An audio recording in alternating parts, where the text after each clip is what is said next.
Welcome back to my channel. Of course, this is the part 2 of my birth story. So if you're yet to see the part 1, please check my channel. You're going to see the part 1 of my birth story. So this is the part 2. Okay, so now it's time for my second baby. They always tell you second babies, it's always less painful. It is a lie. For me, it is a lie. It wasn't less painful because first of all, I gave birth to Ariela at 38 weeks, like I said. Alexis, I gave birth to him at 40 weeks.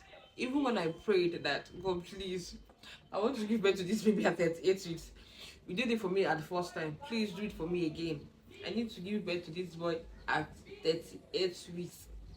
38 weeks, there was no sign of labor. I've not even lost my mucus plug. Then secondly, again, I've always wanted to lose my water. Okay, like Nollywood. God. For Ariella, I didn't have that feeling. Even though I was having like a droplet of amniotic fluid, but it didn't like gush out.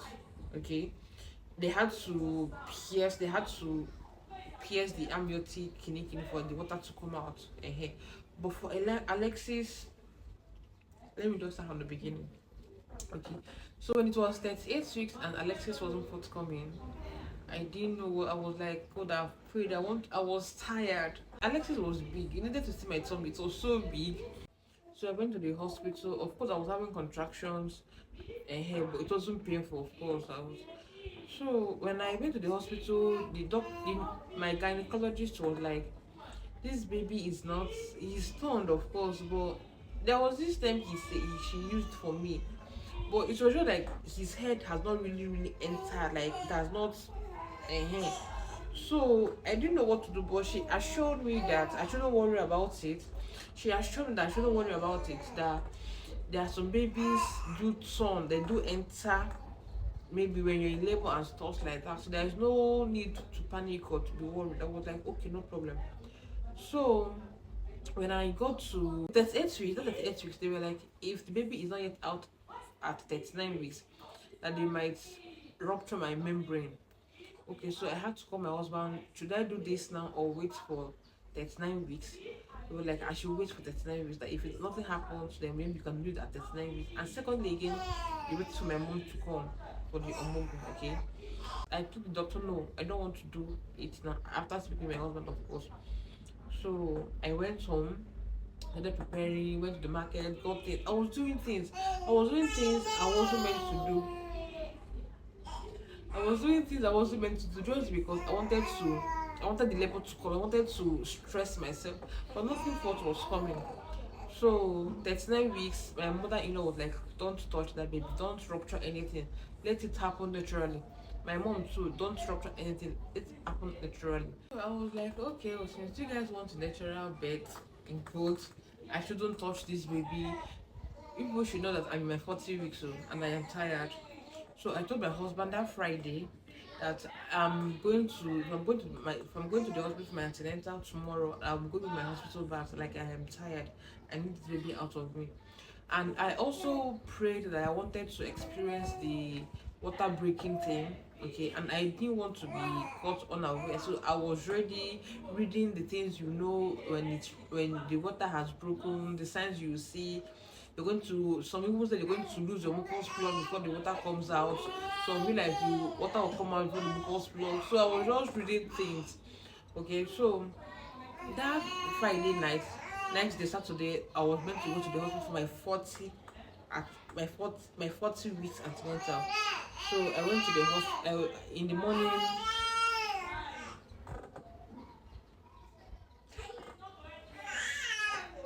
Hey Kenne, hey Kenne. So that Friday morning, I around past 6 or so, I went to pee. After peeing, I went back to bed. I couldn't sleep anymore, so I started pressing my phone. So while I was pressing my phone, remember I said earlier that I pray that I get the experience of the water breaking and the whole thing that comes with it. Because with Ariella, I didn't experience it. I just noticed that I was passing out fluid, like I was just having droplets of fluid on my bedspread. So with this baby, I pray that I won't experience the whole water breaking thing. So I was pressing my phone, and I noticed a bass sound, like that sound, because I've always been reading up stories of moms that lost that their water broke, and I see and I know what they feel, and know they say all pregnancies are not the same. So when I heard that sound, I didn't really pay much attention to it. Then I was lying down, of course, then and I turned. When I turned, I felt like something was pushing out of my body. So I went to the toilet, and before I could even get to the toilet, I've started passing out the fluid. You get, my water has broken, but it wasn't serious. So after cleaning up, when I wiped, I saw my mucus plug, of course, mixed with blood. But I've always thought, like, since it's my second baby, don't need rushing to the hospital once I'm in labor. You get, because with Ariella I had to stay the whole thing. But I was like, let me just labor a little before I go to the hospital. So when I noticed that it was my water that broke truly, I told my husband that it's time. And he was like, should we start going to the hospital? I told him no, let's just wait it out. So I went back to the bed because I thought it wasn't serious. Uh-uh. The water was still coming out. I was like, okay, let me take my bait and see how it goes. But I was no longer comfortable staying at home. I had to call my nurse. I told her what I saw. She was like, I should start coming to the hospital. I was like, okay. I told the husband, I took my bait, and I asked my sister if she had any pad because the water was really, really coming out. Trust me, it is not that thing that Nollywood used to show to us. No, it was pouring out like. So asked her if she has any pad. She was like, no. Guess what? I used what's it called, panty liner to hold. I was thinking panty liner is going to hold the water. No, you guessed right. No, it didn't hold anything. Like under 1 minute, it was full, and I started feeling uncomfortable. So when I asked my sister, she said she didn't have, but I should use my pad. I was like, which pad? She was like, the one I packed in my hospital bag. I was like, oh, it's true. That was how I used my lady safes, the one in the blue pack. And I went to the hospital. But trust me, before I could get to the hospital, it was full. Yes, I mean, it was full. So I couldn't even sit down when I got to the hospital. When I wanted to check my vitals, I was like, let me just stand up. So they were like, I can't stand up. I was like, I don't want to mess up myself. My water just broke. They were like, I should just sit down. So after checking my vitals, my BP was high. They were like, I shouldn't worry about it because I'm thirsty and stuff like that. So after everything has been checked, the doctor came in and checked me, and she was like, I'm in labor. I should bring my hospital bag. Of course, we came to the hospital with my hospital bag. So when we got settled in, we started waiting for labor. So they came and gave me this injection to hasten up the labor process that they tried to induce me. Yes. So I was like, why are you guys inducing me since I'm in labor already? They were like, it's to hasten up the what's it called, the labor, since my water has broken down, my baby needs to come out as soon as possible. I was like, okay, no problem. So after all the checking, just like I said, moms that have put to bed don't explain in details. Like I said earlier, I am going to make a detailed video of labor, like labor experience. So after all the checking, my gynae came back and was like that my baby is not yet turned, that she needs to turn the baby. And I'm like, how are you going to turn the baby, ma'am? She was like, she's going to put her hand in my vagina. Yes, then turn the baby. And I'm like, I'm sorry, you can't do that to me. Why would you do that to me? You're like, I shouldn't worry. It took 4 nurses to hold me down for that to be done. The pain I saw, the pain I experienced, it is better imagined than you experiencing it. It was hell.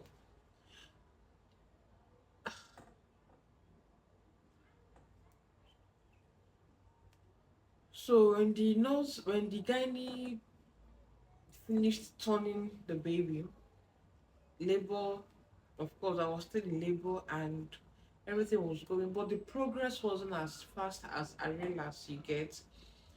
And the pain I was in, I couldn't bear it anymore. I think by then I was like in 7 cm gone.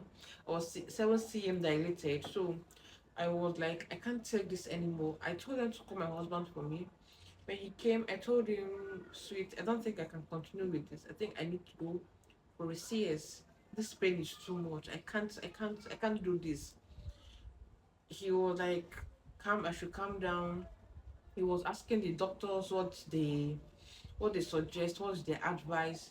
They were like, I should just calm down a little, so that I'm 7 cm dilated already, that it's almost over, that they're going to increase my dose of oxytocin. I was like, no, don't try that. Don't put that oxytocin. I don't need it because the pain. But after all the begging and stuff like that, I allowed them. They gave me that thing. It was bad. I was in pain. I was in hell. It was bad. I can't just explain the pain I was in. So after everything, I was still screaming, I can't do this, I can't do this. CS, CS, CS. I can't bear the pain. So after that, they transferred me to the bed. I'm going to stay to put to bed and to push my baby. Then it was time to push. I pushed. I pushed. No, wait. Before then, of course, nurses will always come to check your leg to see if to see how far you dilated. So when they were checking, they were telling me that the baby's head has still not yet turned, even after that violation in quote unquote of putting the hand. The baby's head has still not yet turned the way it is meant to be. So they were like, when it was not time to push, they transferred me to the bed I was going to stay and push. They were still not seeing his head, and I'm not even meant to push if they are not seeing the head. That is what I feel. But I was still pushing, and while I was pushing, nothing was coming out. I was telling them, CS, CS, CS. When they tried it, they tried. If I push, I'm pulling. I have to carry him because I need to finish up with this video. He's crying. So when I told them that I can't go through all this anymore, they, I tried to push. I pushed and pushed and pushed.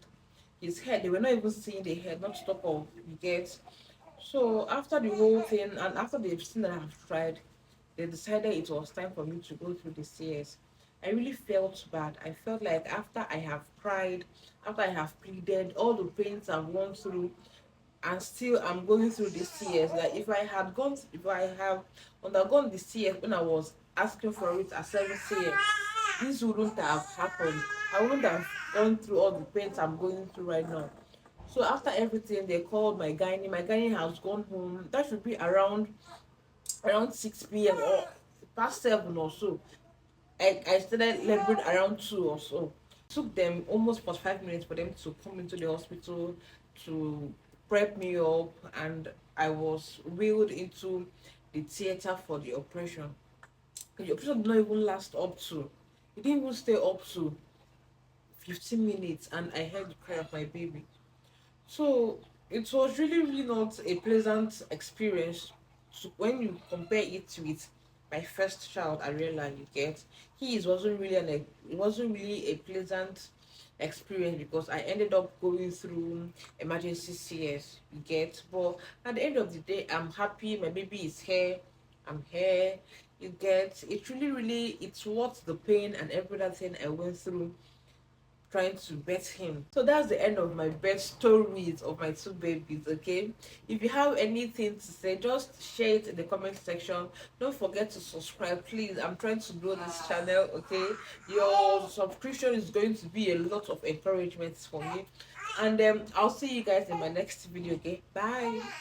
Like, of course. Bye.